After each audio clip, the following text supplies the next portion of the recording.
Okay, so not only is there some guy named Benjamin Dollard in Ulysses, which you can get for free on iBooks.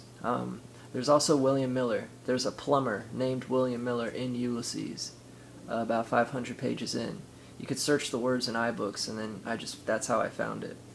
So what the fuck does that mean? I mean, the Recognitions has the real William Miller, Nietzsche, and Quetzalcoatl, and Infinite Jest is Aquarius. The author is Aquarius Tiger, like me, and William Miller mentions October 22nd and millenarianism, and the Uber mentioned the footnotes, and now Ulysses itself has a William Miller in there and a Benjamin Dollard. Llar is in my last name, Villars.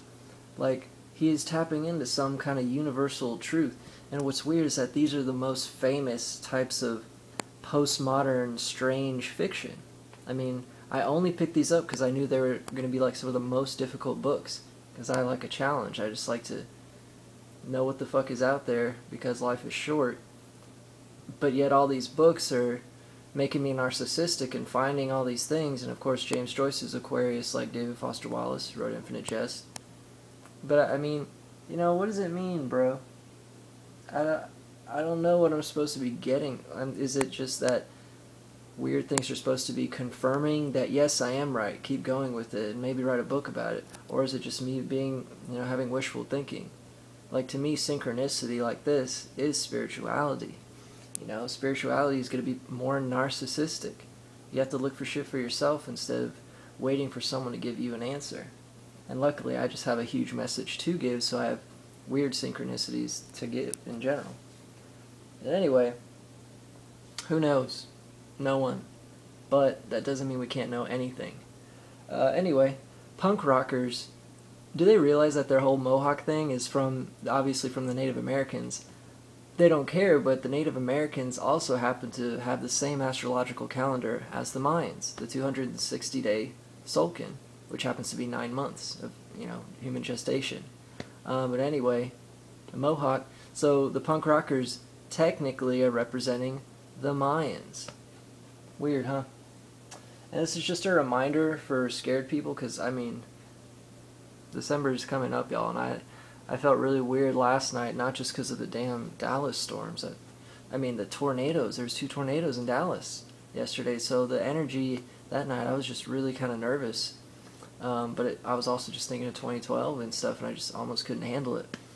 But then I was thinking, well, the only for sure proof is Maurice Cotterell's theory that the whole Mayan calendar began at the flip of Venus, 3115 BCE, and then 1366, 560 days after, around 700 or 600 AD is exactly when the Mayans disappeared. Some say they went to a different dimension. Some say, Maurice Cotterell says, the sun changed in such a way that exactly at that time people couldn't have babies. That's why it's called the Dark Ages.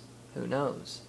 But anyway, the only Mayan prediction given by the Mayans, the 2012 Secret Scratched, that video I made, that's it. All the Mayans ever said were that the 9 underlords were going to return something something. We don't know, but that doesn't say pole shift. That doesn't say a comet. That doesn't say, it's a doomsday. It does imply that we might be psychically tapping into the 9 underlords, I don't know, DMT realm potentially. And it could be aliens or whatever, like Eric Von Daniken says. But we don't know.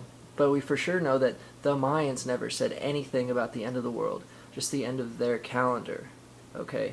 And they have 18 calendars, so it's just the end of their long count prophetic calendars, the birth of human consciousness into universal consciousness, i.e. maybe aliens already have it. So don't listen to any of the Christian apocalypse type, preachings, because white people made that up, not the Mayans themselves.